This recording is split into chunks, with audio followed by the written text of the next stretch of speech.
बे हाबाफारिजों नैथि Bodoland volleyball championship जोंनि बड'लेण्ड स्पर्ट्स एस'सिएशन आरो बिजनी डिस्ट्रिक्ट DSA बानजायनायाव बिजनीनि नैबे गेलेग्रा फोथाराव मोजाङै मोजां मैयानिफ्राय बानजायजादोंमोन। फैयै फैयै दिनै जोबथा जे फाइनाल मेट्स बेवहाय सालबारि डिस्ट्रिक्ट आरो बिजनी डिस्ट्रिक्टनि गेजेराव जादोंमोन। दायो सालबारि डिस्ट्रिक्टआ देरहासार जानो हादों।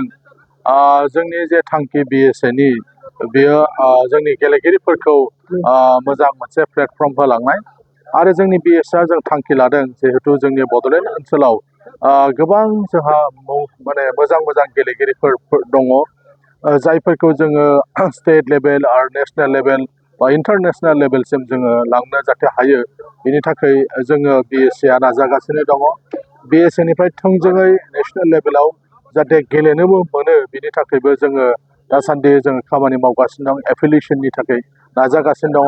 बेयाव ओंखायनो जोंनि रायजो राजाफ्रा जोंनि बे BSAखौ अनसायगासिनो दङ। जों मिजिंथिदों जोङो सानसे जोंनि जे थांखि बे थांखिसिम जों सौहैनो हागोन।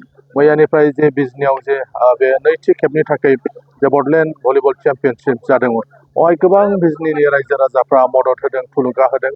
बिजनीनि जायफोर गोरों गोरा मानसिफोर बयबो बेयाव बाहागो लाफैदों।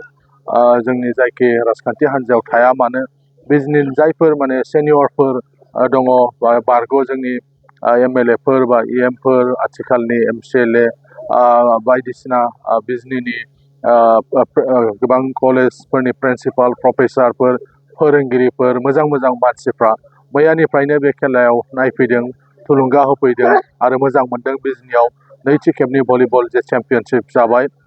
फैगौ बोसोरनि थाखाय जोङो BSAनिफ्राय सालबारि डिस्ट्रिक्ट जे स्पर्ट्स दङ एस'सिएशन बिथांमोननो जोङो फैगौ बोसोरनि थाखाय खुंनो थाखाय जों दिनैनो बे बिबानखौ जोङो हरदों। बेवहाय जों नुनो मोनदों जे फाइनाल जे मेट्स बेयाव मोजां रोखोमै गेलेनाय बिजनीआवबो रानार्स आप जादोंबाबो बेवहाय मोजां माखासे प्लेयार दङ आरो सालबारियाव जोङो नुनो मोनदों साथामसो प्लेयार्स जायफ्रा माने गोजौ फारसे दावगालांनो हागोन। बिथांमोना मोजां आरोबो प्रेक्टिस होयोबा निस्सय बिथांमोना स्टेट लेभेल बा नेशनेल लेभेल गेलेनायनि मोनसे खाबुखौ मोननो हागोन।